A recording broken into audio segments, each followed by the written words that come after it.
కీర్తనలు 33వ అధ్యాయము. నీతిమంతులారా, యెహోవాను బట్టి ఆనందగానము చేయుడి. స్తుతి చేయుట యథార్థవంతులకు శోభస్కరము. సితారాతో యెహోవాను స్తుతించుడి. 10 తంతుల స్వరమండలముతో ఆయనను కీర్తించుడి. ఆయనను గూర్చి నూతన కీర్తన పాడుడి. ఉత్సాహధ్వనితో ఇంపుగా వాయించుడి. యెహోవా వాక్యము యథార్థమైనది. ఆయన చేయునదంతయు నమ్మకమైనది. ఆయన నీతిని న్యాయమును ప్రేమించుచున్నాడు. లోకము యెహోవా కృపతో నిండియున్నది. యెహోవా వాక్కు చేత ఆకాశములు కలిగెను.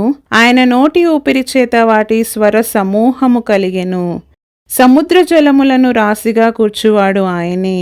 అగాధ జలములను కొట్లలో కూర్చువాడు ఆయనే. లోకులందరూ యెహోవా యందు భయభక్తులు నిలుపవలెను.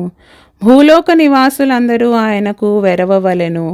ఆయన మాట సెలవీయగా దాని ప్రకారమాయెను. ఆయన ఆజ్ఞాపింపగానే కార్యము స్థిరపరచబడెను.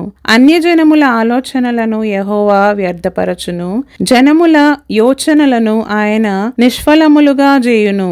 యెహోవా ఆలోచన సదాకాలము నిలుచును. ఆయన సంకల్పములు తరతరములకు ఉండును. యెహోవా తమకు దేవుడుగా గల జనులు ధన్యులు. ఆయన తనకు స్వాస్థ్యముగా ఏర్పరచుకొను జనులు ధన్యులు. యెహోవా ఆకాశములో నుండి కనిపెట్టుచున్నాడు. ఆయన నరులందరినీ దృష్టించుచున్నాడు. తానున్న నివాస స్థలములో నుండి భూలోక నివాసులందరి వైపు ఆయన చూచుచున్నాడు.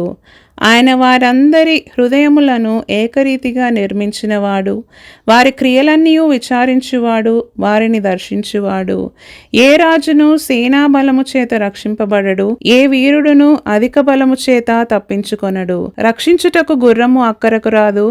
అది దాని విశేష బలము చేత మనుషులను తప్పింపజాలదు.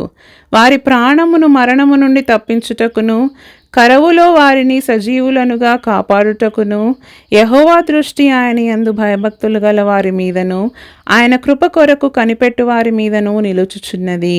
మనము యెహోవా పరిశుద్ధ నామమందు నమ్మిక ఉంచి ఉన్నాము.